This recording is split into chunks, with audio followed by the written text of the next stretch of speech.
Hi, everyone. Welcome to Women Entrepreneurs Radio with your host, Deborah Bailey. I'm really glad you could join me today. And if you're listening to this show on iTunes, please make sure to also come to Podomatic.com, and you can download shows from there as well and share them on social media. For iTunes, you can search for Women Entrepreneurs Radio, and you can subscribe to the show from there as well. Also, WomenEntrepreneurSecrets.com is the blog for the show, so we have the bios of the guests and also different articles of interest to women entrepreneurs. Facebook.com/WomenEntrepreneurs is a place also you can come to, and you can like the page and also share information. If you have a business or if you have any questions, that's a great place to go as well. And my site, DeborahABailey.com, and you can stop by there to learn more about me and more about my books, and also there's links there for the show. So there's a lot of different ways that you can find out more. And if you want to be a guest on the show, also you can find out information about that on WomenEntrepreneurSecrets.com. Okay, so we're going to get started today with my guest, Venae Watts. And Minerva Dairy, Incorporated of Minerva, Ohio, was founded in 1894. When first-generation Max P. Radloff established Radloff Cheese in Hustiford, Wisconsin. During the early 1900s, Max built multiple cheese-making locations, culminating with Minerva Dairy, which began producing bottled milk, ice cream, butter, and cheese in 1935. Today, in its fifth generation of family ownership, Minerva Dairy still produces 84% Batch Churned Amish Butter, as well as a wide variety of cheese that includes Cheddar, Swiss, Italian, and Kosher varieties. Minerva Dairy is America's oldest family-owned cheese and butter dairy. So welcome, Venae. I'm really glad to have you here. Well, thank you. I'm glad to be here. So that is really fantastic to hear about a family business that's been around for so long, and I think that's really encouraging to a lot of people, particularly women entrepreneurs who are listening and really are thinking to establish something that's going to be here for their families and going to be here for quite some time to come. So, you know, you've got the fifth generation family members running the company. You know, can you just share with us how it was started and how you built the brand over that amount of time? Well, we were started, as you said, in 1894, and then in 1935 at this location. And over the years, unfortunately, all the other locations have closed, and we have remained the same. Our brand building was just, there wasn't a set plan on how to do that. We just did what we've always done, which is make a very simple product. And we didn't really go out there and put our name out there. We haven't really gone out and said, hey, we are here. It was word of mouth traveling. We have a small store in front of our plant, and local people started to carry it. And over the years, just the word of mouth has been our best advertiser. Wow. Well, I would think that would make a lot of sense because people are so aware, it seems, of really having things that are fresh and knowing where their food comes from and just wanting to connect with healthy food for themselves and their families. So I would think that what you're doing right now should be really right on time with, you know, how a lot of people... it was. It's time for us. We thought, you know, consciously, we just started this year. We started with our new flavored infused butters, which are 84% butter fat that I've been working on. And we're launching those this year. And we started looking what was trending and what's out there. And we're like, wait, we've been doing this, you know, through our whole lives and through all the generations of our family members. We've always been doing this. You know, maybe we should let people know we are here. You know, we're established. We've been here. We've been doing the same thing since 1894. So exactly. You know, so that's about how we started doing the marketing, and we just started getting out there with some new butters in smaller 8-ouncers. We do a 2-pound large roll with 84% butter fat, and let people know that, you know, using the 84% butter fat does make a difference in your baking, your cooking, and that's why Grandma's cookies were so good. Yeah, I really can imagine that because my family had a farm too, and that was something that my grandparents did, and my mom. But, you know, over time, a lot of that gets lost, and then people are all into the processed food, and everything's fast and quick, and I can't wait to do this and that. You remember going back on the farm or having grandma's cookies? Like, they were so good. Like, why were they so good? Because they were simple. Right. Exactly. And they had real food. It's not something. We had real butter. You put that real butter, and it makes a difference. It makes 84% butter fat. Now I can't cook. You taste something, I can like, you can tell the difference. It's true. Once you taste real food, it really reminds you of what the kind of things that are out here that people just eat and don't think about. And in some cases, it's because they've never really tasted anything different, so they don't know any better. But when you do know better, then suddenly it's like, wow, I can't go back to this other stuff out here because it just isn't the same. And who knows what's in it besides. So it's always better to have something that you know where it comes from and it's really healthy. So over time, what are some of the best practices that you've developed as part of the company? Well, one thing we do, we keep everything the same. We have the same recipes, but we do add modern technology to it. We stay up on top of everything, that is needed for, sanitation and cleanliness. And so we're very innovative in that way, but staying true to our roots and who we are whenever we innovate or add add additions to our production. So we want to make sure that we have always been and always will be, the very basics. So we just have the cream and the sea salt. That's all that's in the butter. The very basic ingredients are always there. We still do keep, even though we've innovated a lot, we still keep our churns, our old-fashioned churns. To churn the butter in the small batches. So we do run those, but instead of having, one, we have to add a couple more of those to keep up. But that's, that's a good thing. But we're still doing that old-fashioned way. We haven't gone to a, exactly all innovative with it, because I think if you go completely, then you do lose that old-fashioned feel for the butter, because there's something different about a slow churn. It does make a difference in the texture of the product, in addition to keeping the high butter fat. Wow. Yeah, because when you see sometimes on TV, they'll have kind of behind-the-scenes things of different foods and how they're made, and you see all these factory machines, and it's just endless, and you're like, wow, okay, this is what we're eating? It's kind of... No, ours is still in the old-fashioned churns, and we still by hand have to scoop it out of, of the churns, and we have our rolled butter that's, done by hand. So some of it, even though we want to keep up with the times and go, there's just some things you just can't change because you don't want to lose the authenticity of the product. Yes, and that I would think would be much more attractive, particularly now that people are realizing how important those things are. To flavor and to what's in, actually what's inside of your food. I think people really are attracted to that more often than not than maybe they were for a period there where everything was about processed and they were kind of focused on that and quick and let's just have it right away. But just the flavor and everything else seems to be something that I hear everybody talking about more, that they're focused on much more than they used to be maybe. Yes. Yeah. So that sounds very appealing to me, definitely. So good. Definitely, yeah. Because I mean, my mom would cook, and just kind of growing up that way, and just kind of knowing how food could actually taste, it just makes a big difference to when you go out and you buy things. And I really just don't do that anymore because you just feel like, I know how things should taste, and I know the difference. So I think it's great for people to understand that they can get these products now and they don't have to rely on these other things that really aren't great for them.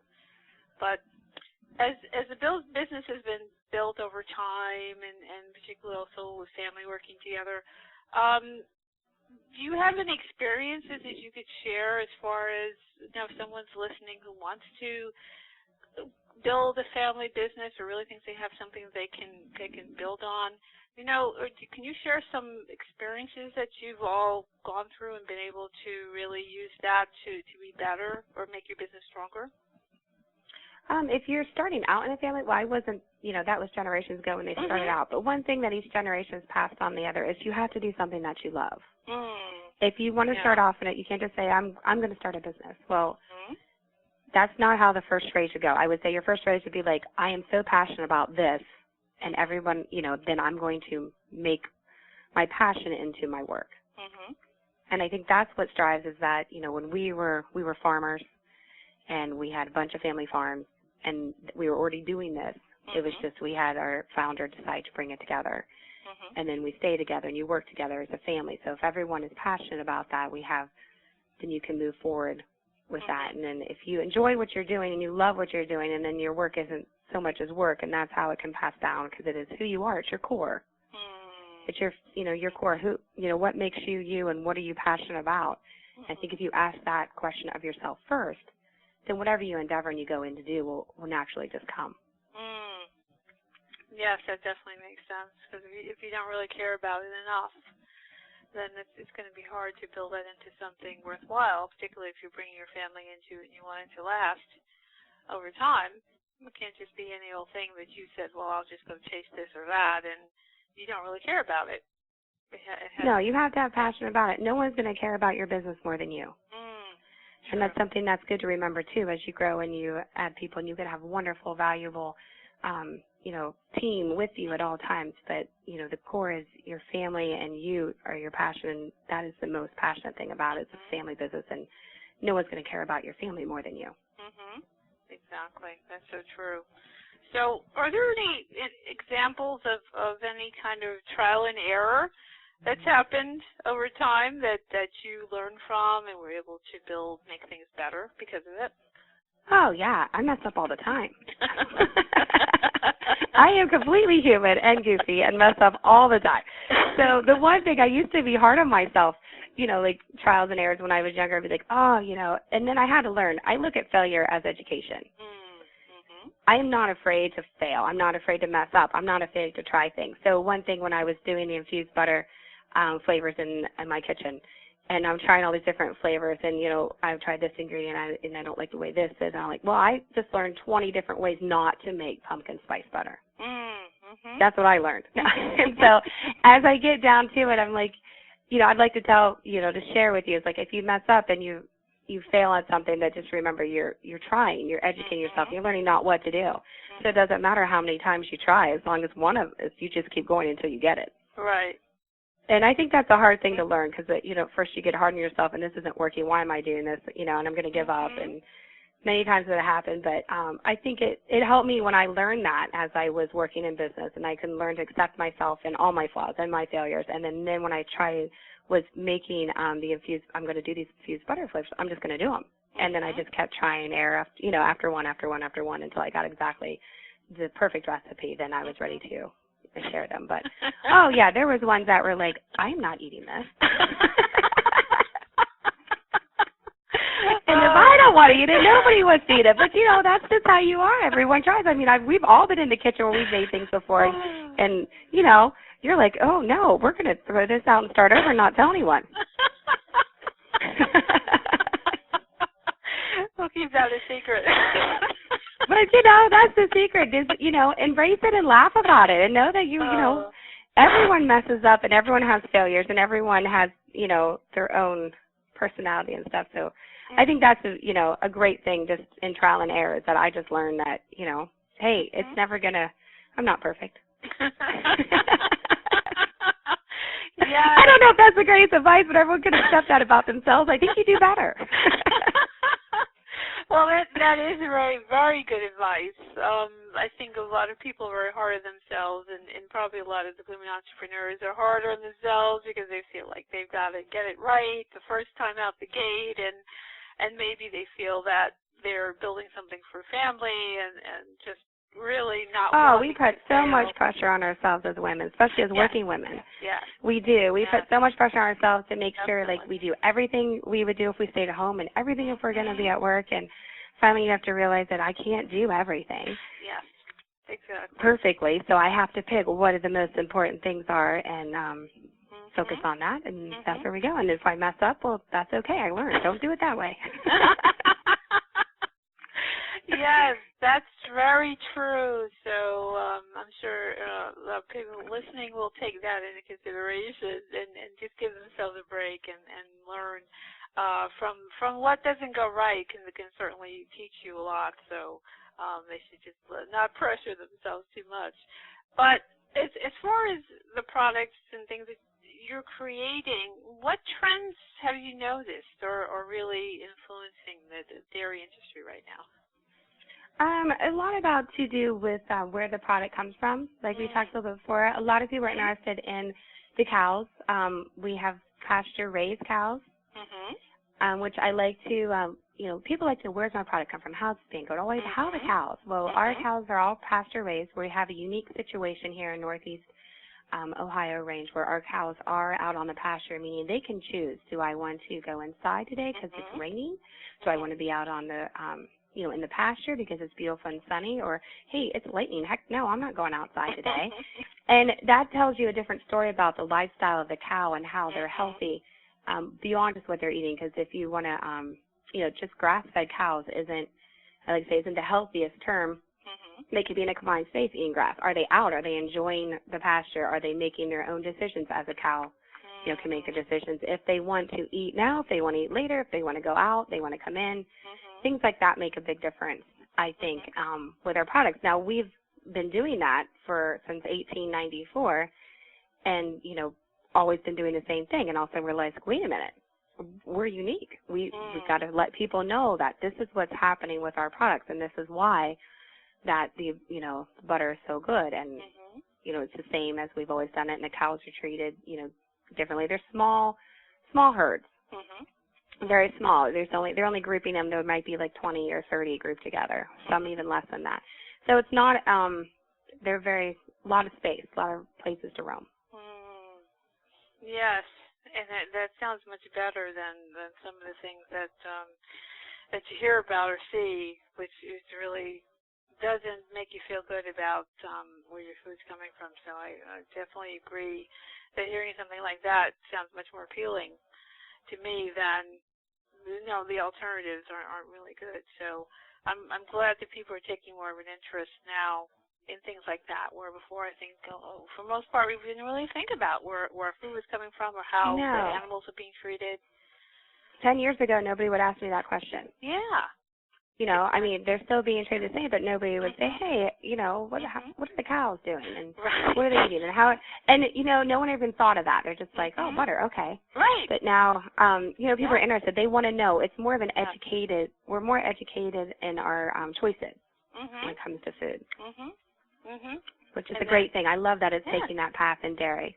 Yes, I totally agree, because I know I feel that way when I go into the supermarket, so that's something I think that's good for us and also good for companies like yours, because then people can really appreciate what you do and what you've been doing over the generations. So that's really important, and the flavors there's more benefits there. It's really win-win. So I'm glad about that as well. As a consumer, I can certainly say it makes me feel much better.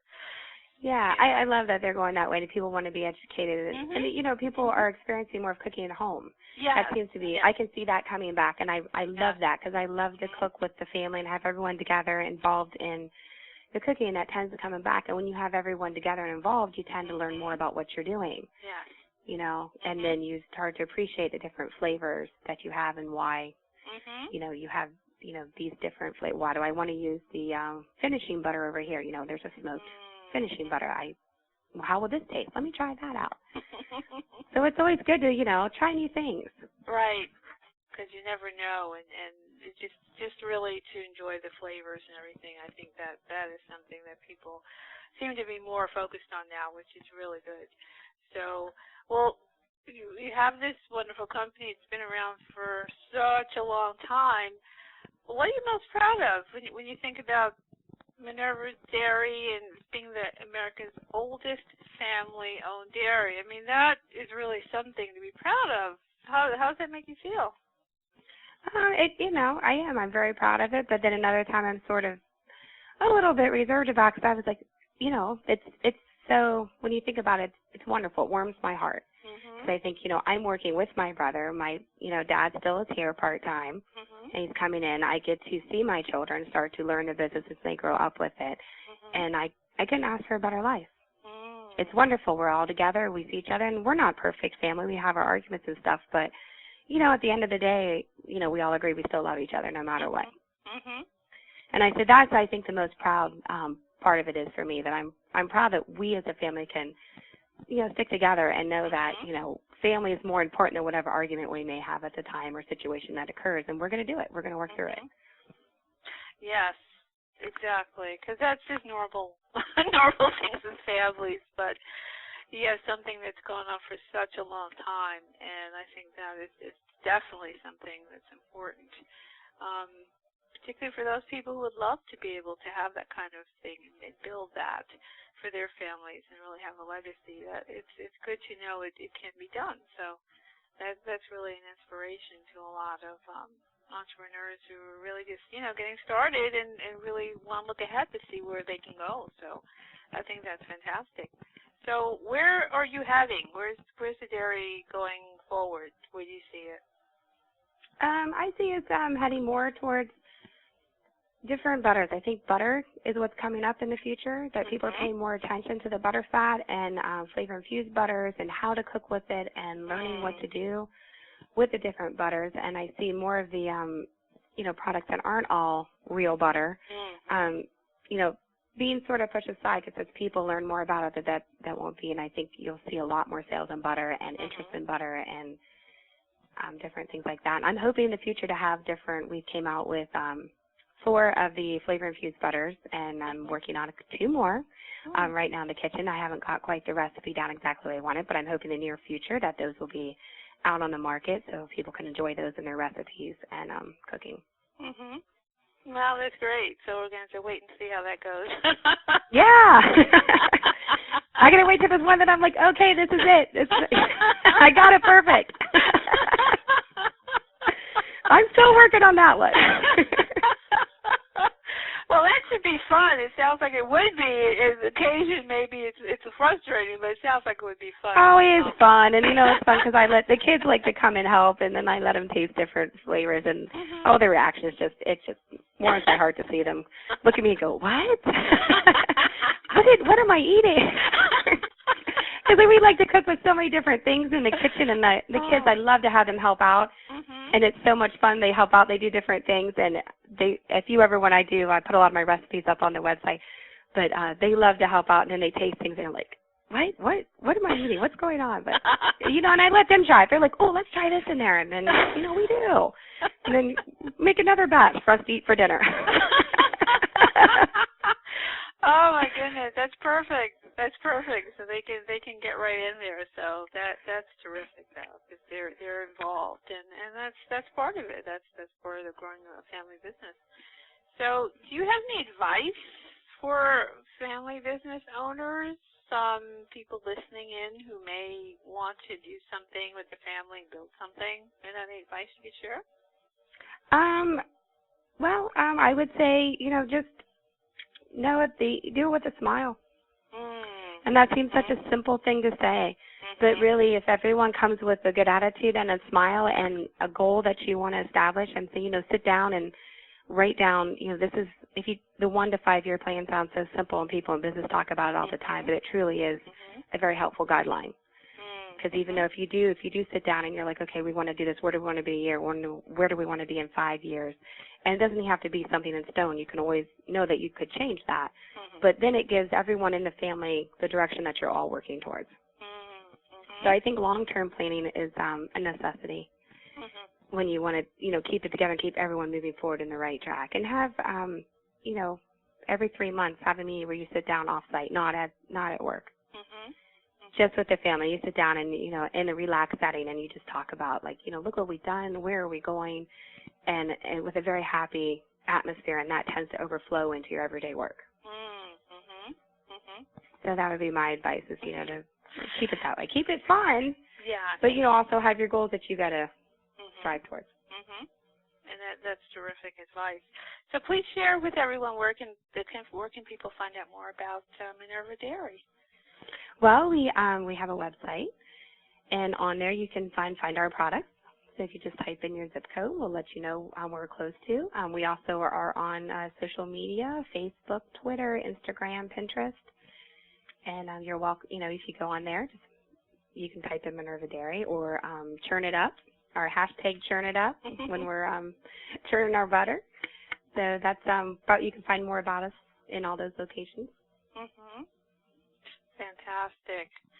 So this has really been a very interesting conversation. I've never talked to anyone who was running a dairy before, so I certainly have learned a lot. But I think it's so timely for people to know, as we were saying, where the food's coming from, and just to understand that who's really behind the brand and who's really here doing the work to get the good stuff out there for folks and their families. So, Venae, I want to thank you so much for taking the time.